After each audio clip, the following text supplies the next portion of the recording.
बहुत बहुत स्वागत है दोस्तों आप सभी का।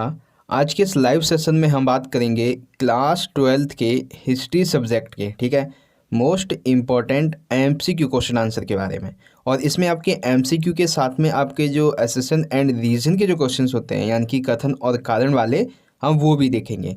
तो ये आपके कंप्लीट सिलेबस से 200 प्लस एमसीक्यू क्वेश्चन आंसर की सीरीज़ है, जो कि आपके टर्म 1 एग्ज़ाम के लिए काफ़ी इंपॉर्टेंट है। और ये है आपका एपिसोड नंबर फर्स्ट। तो चलिए आज की इस वीडियो को स्टार्ट करते हैं। वीडियो स्टार्ट करने से पहले बच्चों, आज के इस लाइव सेशन को अपने सभी दोस्तों के साथ ज़रूर शेयर कर दीजिए ताकि वो भी इससे जुड़ सकें। तो सबसे पहले 2 क्वेश्चन देखेंगे हम आपके कथन और कारण वाले, फिर आपके जो एमसीक्यू हैं उससे संबंधित प्रश्न देखेंगे। तो सबसे पहले देखते हैं कथन और कारण वाले प्रश्न। तो देखिए, अभिकथन के अनुसार, पहले इसे अंडरलाइन करते हैं। अभिकथन के अनुसार हड़प्पाई पुरातात्विक सर्वेक्षण के पहले डायरेक्टर जनरल कनिंघम को हड़प्पाई मोहर को लेकर भ्रम हुआ। हाँ, ये बात सच है कि जो डायरेक्टर जनरल कनिंघम थे उन्हें हड़प्पाई मोहर को लेकर एक भ्रम था। अब कारण क्या है? उन्होंने इस मोहर को मौर्य साम्राज्य के समकालीन बताया, क्योंकि मोहर पर वृषभ एवं हाथी के चिन्ह पाए गए, जो कि अधिकतर मगध के जंगलों में मिलते थे। अब देखिए, यहाँ पे अभिकथन तो आपका सही है, ठीक है, कि कनिंघम को हड़प्पाई मोहर को लेकर भ्रम था, लेकिन किसी भी तरीके से आपकी जो किताब है उसमें कनिंघम का क्या भ्रम था जो मौर्य साम्राज्य से संबंधित था? मगध का नाम वगैरह तो आया नहीं है उसमें। तो हालांकि उसे भ्रम तो था, लेकिन यहाँ पे जो कथन दिया गया है, मतलब कारण में जो बात कही गई है, वो गलत है, ठीक है। तो अब इसमें देखिए, जो आपके 4 ऑप्शन हैं ये वाले, इसमें से जो सही ऑप्शन इसका बैठेगा वो होगा ऑप्शन नंबर 3, कि अभिकथन तो हमारा सही है, हाँ भाई उसे भ्रम हुआ था, लेकिन भ्रम का कारण ये था, ये गलत है। तो ऑप्शन 3 आपका राइट आंसर होगा इसका। इसी तरीके से अगला क्वेश्चन देखिए। अगले में है कि अभिकथन है चंद्रगुप्त मौर्य ने मौर्य साम्राज्य की स्थापना की थी। हाँ, ये बात सही है कि चंद्रगुप्त मौर्य ने मौर्य साम्राज्य की स्थापना की। अब कारण, 6ठी से 4ठी शताब्दी ईसा पूर्व में मगध सबसे शक्तिशाली महाजनपद बन गया। देखिए, एक तरफ तो ये मौर्य साम्राज्य की बात हो रही है, दूसरी तरफ मगध महाजनपद की। तो यहाँ पे ये अभिकथन और कारण हालांकि हैं दोनों सही, लेकिन कारण अभिकथन से मेल नहीं खा रहा है, यानी कि वो उसकी व्याख्या नहीं कर रहा है। तो इसमें ऑप्शन 2 आपका राइट होगा कि अभिकथन एवं कारण दोनों हैं तो सही, लेकिन कारण अभिकथन की व्याख्या नहीं कर रहा है, ठीक है। तो ये 2 प्रश्न आपके अभिकथन और कारण वाले हो गए। अब हम एमसीक्यू की बात करते हैं, ठीक है। क्वेश्चन नंबर फर्स्ट है, हड़प्पा सभ्यता की खोज कब और किसने की? Option first 1921 Dayaram Sahni, second 1920 Rakhaldas Banerjee, third 1922 sir Mortimer wheeler, और फोर्थ इनमें से कोई नहीं। तो इसका जो राइट आंसर आपको बच्चों पता है वो आप लाइव सेशन के कमेंट बॉक्स में दे सकते हैं। तो हड़प्पा सभ्यता की जो खोज थी वो 1921 में दयाराम साहनी के द्वारा की गई थी, ठीक है। चलिए अगला देखते हैं। क्वेश्चन नंबर 2, पुत्रियों के संबंध में जो पिता होते थे, इनका सबसे महत्वपूर्ण धार्मिक कर्तव्य क्या होता था?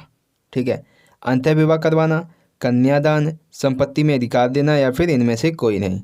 तो पुत्रियों के संबंध में जो पिता का सबसे धार्मिक महत्व होता था, महत्वपूर्ण, उसे कहते थे कन्यादान, ठीक है। क्वेश्चन नंबर 3 है, विजयनगर साम्राज्य की स्थापना कब और किसके द्वारा की गई?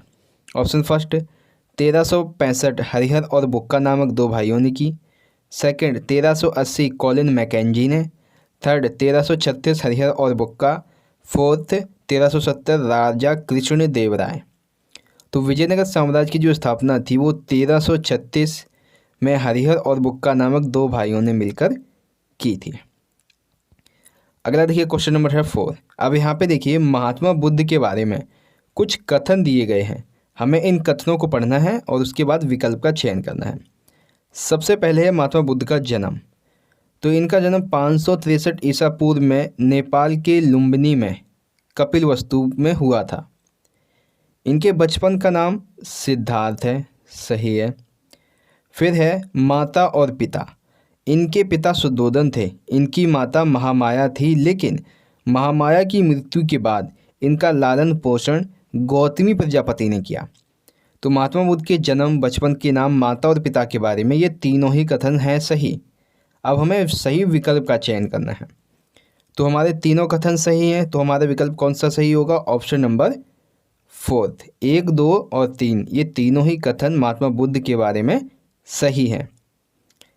ठीक है बच्चों, आई होप समझ गए होंगे क्वेश्चन नंबर 4। क्वेश्चन नंबर 5 देखिए, निम्नलिखित में से किसका संबंध वीरशैव परंपरा से नहीं है?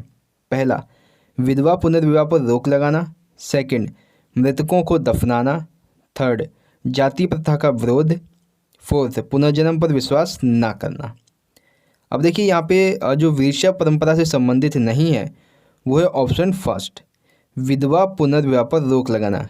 क्योंकि वीरशैव परंपरा वाले जो लोग थे इन्होंने विधवा पुनर्विवाह को स्वीकार किया था, इस पर रोक नहीं लगाई थी, इसे स्वीकार किया था।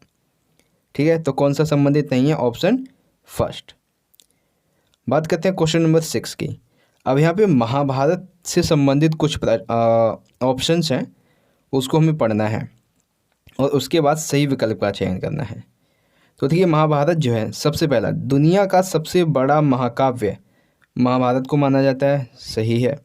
दूसरा, महाभारत का युद्ध कुरुक्षेत्र में 18 दिन तक चला था। ये आपको पता होना चाहिए कि महाभारत का जो युद्ध था वो कुरुक्षेत्र में 18 दिन तक चला था। तीसरा है, महाभारत के रचयिता महर्षि वेदव्यास जी को माना जाता है। फोर्थ है, महाभारत का पुराना नाम जय संहिता है। तो महाभारत के बारे में ये चारों कथन सही हैं।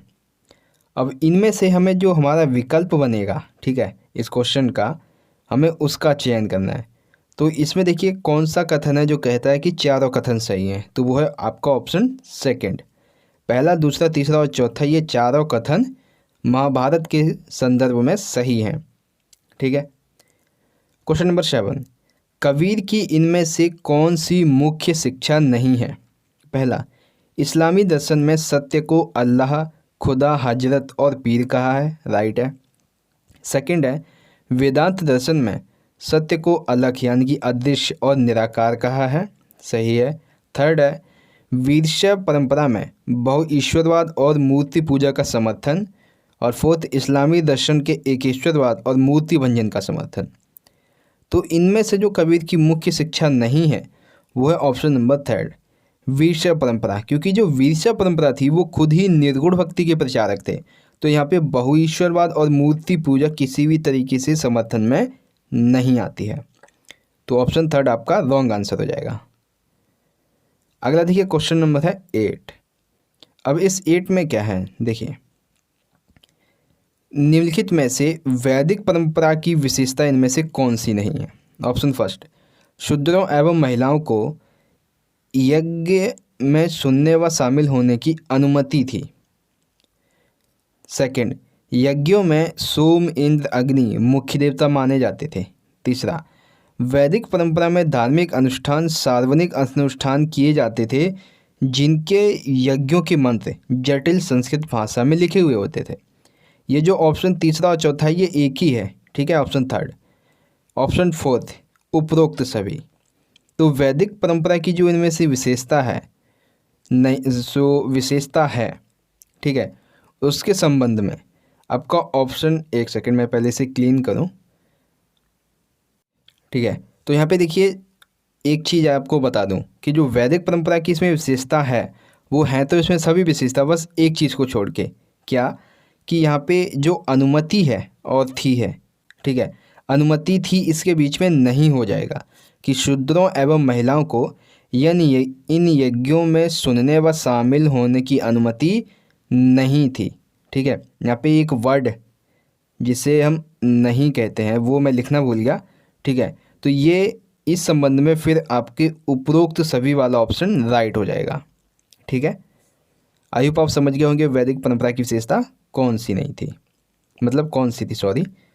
क्वेश्चन नंबर 9, भारतीय पुरातत्व वैश्विक सर्वेक्षण के डायरेक्टर और भारतीय पुरातत्व का जनक किसने पूरे विश्व के सामने सिंधु में एक नवीन सभ्यता की खोज की घोषणा कब की? Option first Rakhaldas Banerjee 1920, second general John Marshall 1921, sir Mortimer wheeler 1932 और फोर्थ इनमें से कोई नहीं। तो इसका राइट आंसर होगा राखलदास बनर्जी ने 1920 में सिंधु घाटी में एक नवीन सभ्यता की खोज की घोषणा की थी। Question number 8। अब 8 में मौर्य साम्राज्य से संबंधित कुछ मिलान है। ठीक है, क्वेश्चन नंबर 10 है, सॉरी, इसमें मौर्य साम्राज्य से संबंधित कुछ मिलान है। सबसे पहला अर्थशास्त्र, तो अर्थशास्त्र के लेखक हैं कौटिल्य। इंडिका के लेखक हैं मेगास्थनीज। ठीक है, साम्राज्य की स्थापना कब हुई थी या फिर किसने की थी? तो चंद्रगुप्त मौर्य ने। और साम्राज्य का अंत कब हुआ था? 185 ईसा पूर्व के आसपास। तो अब हमारे ये मिलान हो गए। अब इस मिलान का हमें सही विकल्प का चयन करना है। ठीक है, तो सही विकल्प हमारा कौन सा होगा? तो देखिए ऑप्शन सेकंड, फर्स्ट का सेकंड, सेकंड का थर्ड, थर्ड का फोर्थ एंड फोर्थ का फर्स्ट। सेकंड वाला आपका ऑप्शन राइट हो जाएगा। ठीक है, आई होप आपको समझ में आ गया होगा आसानी से। अगला क्वेश्चन नंबर 11 में पूछा गया कि सबसे पूजनीय दरगाह किसकी थी? शेख नज़ीरुद्दीन औलिया, ख्वाजा मोइनुद्दीन चिश्ती, शेख निजामुद्दीन औलिया, इनमें से कोई नहीं।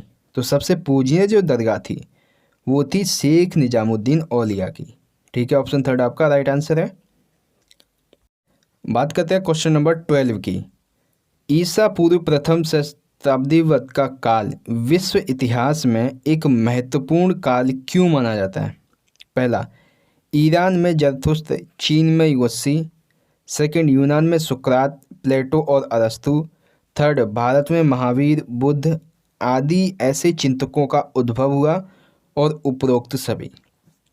तो हालांकि इनको मिला के एक पॉइंट भी बनाया जा सकता है और इन्हीं को मिला के अलग अलग पॉइंट भी बनाए जा सकते हैं। तो इसलिए यहाँ पे आपके सामने 4 के चारों ऑप्शन बना दिए गए हैं। ठीक है, तो इसका जो राइट आंसर है वो आपको भी पता है कि उपरोक्त सभी है। बहुत ही आसान सा प्रश्न है। Question number 13। अब यहाँ पे हमें बताना है कि शासक कृष्णदेव राय के बारे में कौन सा कथन गलत है? ऑप्शन फर्स्ट, हीरिया नहर का निर्माण, सेकंड शासनकाल 1509 से 1529 तक, राइट है। थर्ड है वंश तुलुब, राइट है। फोर्थ, माता के नाम पर एक उपनगर का निर्माण जिसका नाम था नगलपुरम, राइट है। अब कृष्णदेव राय के संबंध में कौन सा कथन गलत है वो आपको भी पता है। हीरिया नहर का निर्माण इसके द्वारा करवाया गया, ये इसका ऑप्शन गलत है। ठीक है, अब देखिए क्वेश्चन नंबर 14 है, निम्नलिखित का सही मिलान कीजिए। अब यहाँ पे सही मिलान हमें किसके बारे में करना है? भक्ति संतों के बारे में। तो सबसे पहला है विष्णु भक्त। विष्णु भक्त कौन होते थे? अलवार। शिव भक्त कौन होते थे? नयनार। विष्णु स्त्री भक्त कौन थी? अंडाल। और शिव स्त्री भक्त करी इक्काल अमैयार।